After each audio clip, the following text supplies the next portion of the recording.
इससे पहले कि वो कुछ समझ पाता, एक आदमी जबरदस्ती उसकी गाड़ी में आकर उसकी गर्दन पर एक तलवार रख देता है और कहता है कि मैं जहाँ कहता हूँ वहां चलो।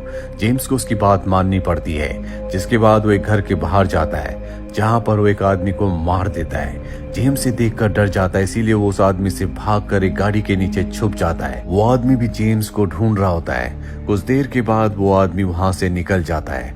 जेम्स गाड़ी के नीचे से बाहर आता है और तभी उसे एक बच्ची के चिल्लाने की आवाज आती है। वो देखता है कि सामने एक लाल रंग की कार है, जिस कार से दो आदमी एक बच्ची को अपने साथ अपने घर में ले जा रहे हैं।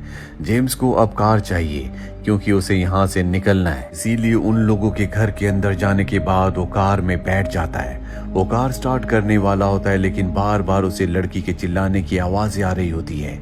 जेम्स अपने आप को रोक नहीं पाता, इसीलिए वो घर के अंदर जाता है और एक एक करके उन दोनों को मार देता है। उसके सामने अब वो छोटी बच्ची होती है जिसके साथ वो दोनों जबरदस्ती करने की कोशिश कर रहे थे। जेम्स उसे उठाकर बाहर गाड़ी के पास ले आता और कहता है कि गाड़ी में बैठो, यहाँ से हमें निकलना होगा। पर वो बच्ची जेम्स से भी डर रही होती है और कहती है कि मुझे मेरे डैड के पास छोड़ दो। वो बच्ची उसकी गाड़ी में बैठ जाती है, जिसके बाद ये दोनों यहाँ से गाड़ी से निकल जाते हैं। रास्ते में वो बच्ची कहती है कि मेरा नाम रोज है, कि हमें उसी पेट्रोल पंप पर जाना चाहिए, हो सकता है कि मेरे डैड वहां पर मेरा इंतजार कर रहे हो।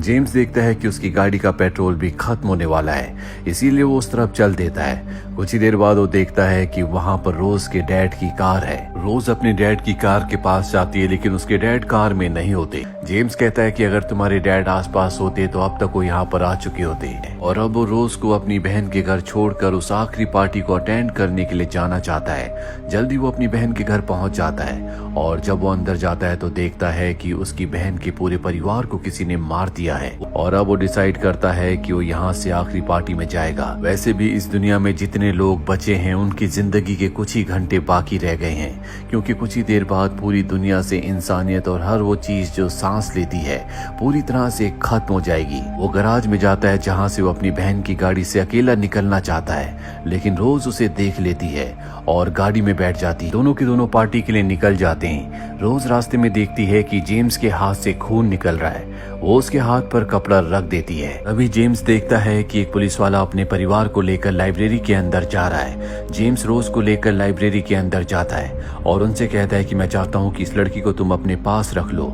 लेकिन पुलिस वाले की वाइफ कहती है कि तुम यहाँ से चले जाओ, और रोज को लेकर वहाँ से निकल जाता है और उस पार्टी में पहुंच जाता है जहाँ पर वो जाना चाहता था। यहाँ पर बहुत सारे लोग होते हैं जो एंजॉय कर रहे होते हैं। इस पार्टी का जो होस्ट है वो जेम्स का दोस्त है और कभी उसकी बहन उसकी गर्लफ्रेंड हुआ करती थी।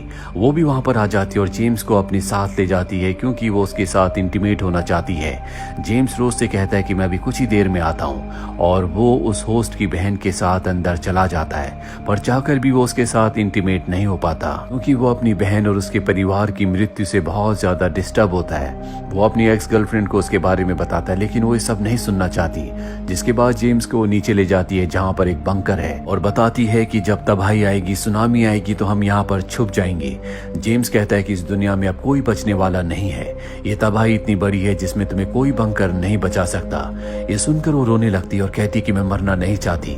तभी उसका भाई भी वहां पर आ जाता है। जेम्स उससे कहता है कि तुमने अपनी बहन को झूठी उम्मीदें दे रखी है, तुम जानते हो कि उस तबाही में कोई बचने वाला नहीं है।